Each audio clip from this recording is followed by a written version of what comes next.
Okay, in the last video we were messing with the fill density over here on the symbol part on grids and trying to get it to vary up in a meaningful way. We tried randomizing it with the LFO, which was pretty good. But what if we can get it to do it in a more rhythmical manner? We might not even want this after we've gone to the trouble to set it up. Anyway, I'm going to take that every 2 beats there's a pulse coming out of that accent channel. So I'm going to plug it into this 4MS quad clock distributor over here.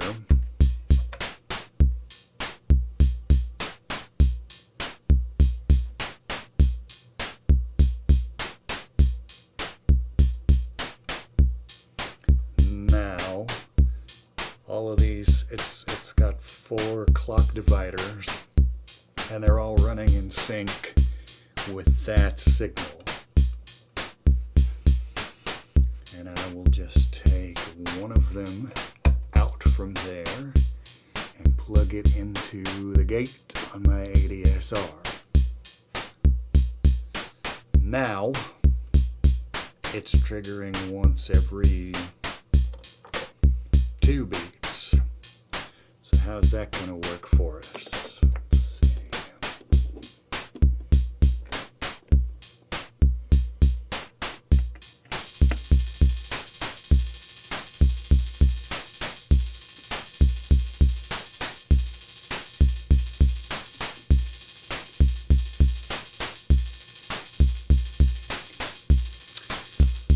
The CV coming directly out of the envelope generator.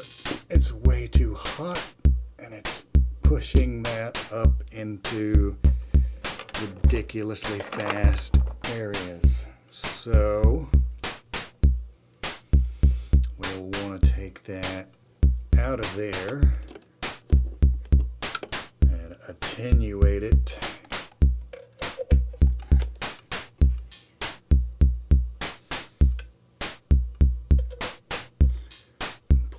That into the input.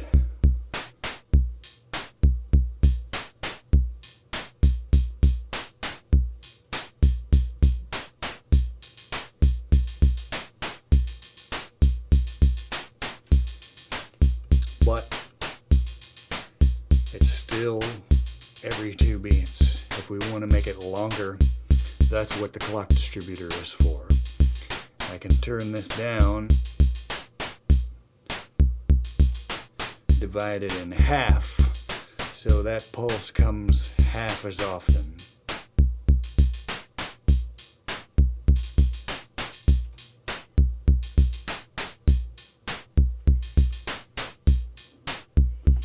And I can, if I can get my fingers in there, adjust the decay time.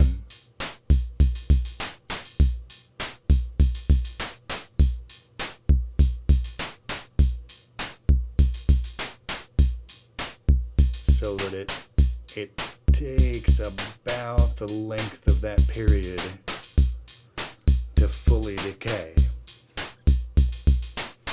So now we have our symbol part much busier at the beginning of the pattern and then gradually slowing down as that envelope decays. And in this case, our decay and sustain levels don't really make a whole lot of difference. Man, I might have to reposition this module.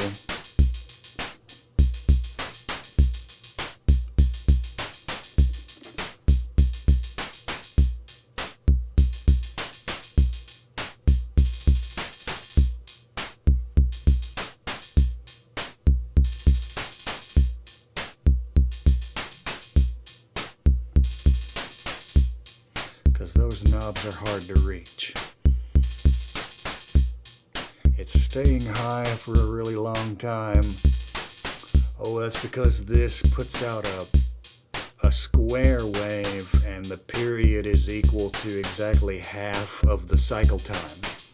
So I was wrong when I said that our decay and sustain didn't make any difference.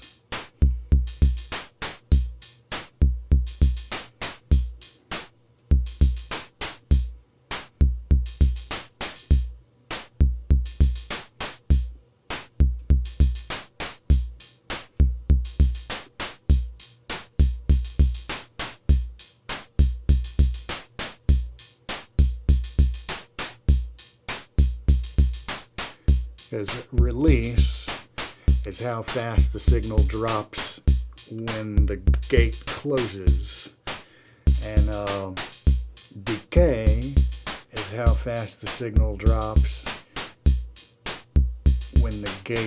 while the gate is still open, and then sustain sets the level that the decay drops to.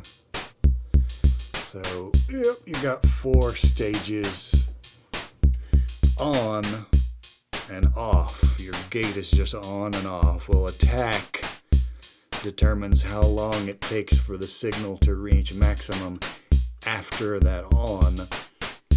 And then decay is the amount of time that it takes to descend from there to your sustain level.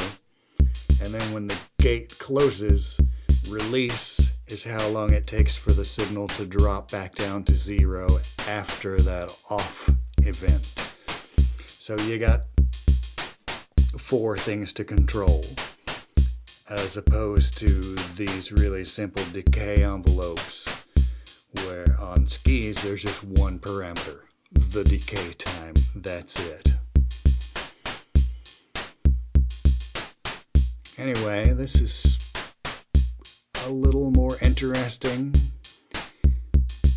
but for me it feels too just predictable. The same thing is happening every measure. So now that I've bothered to set that up, I don't like it much, so I'm gonna take it apart.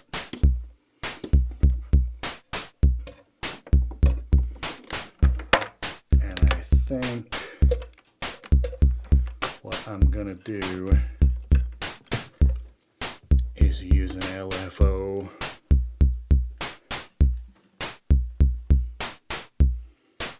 But instead of using the one up here in the life form, I'm just gonna use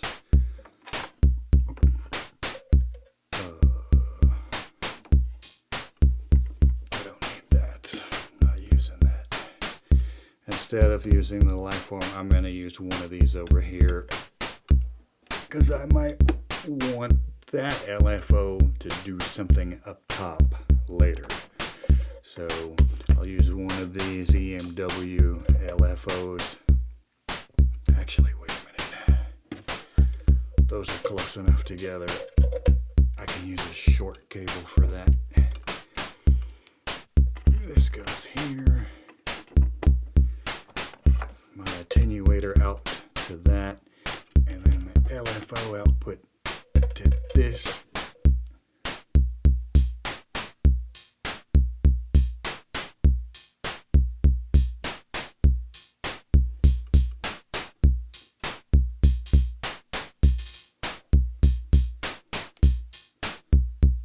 I want it to run slowly and not be synchronized with the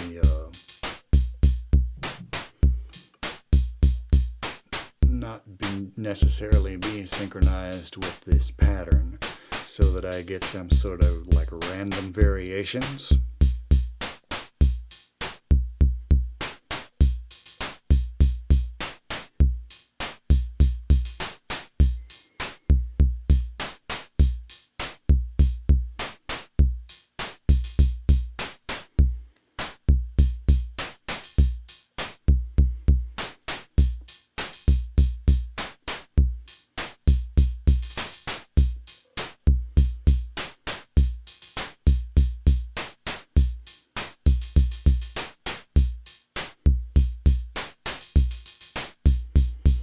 Now I've got it.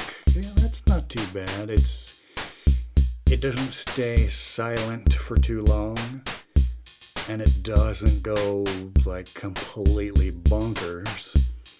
It's just a nice kind of wavering, unpredictable.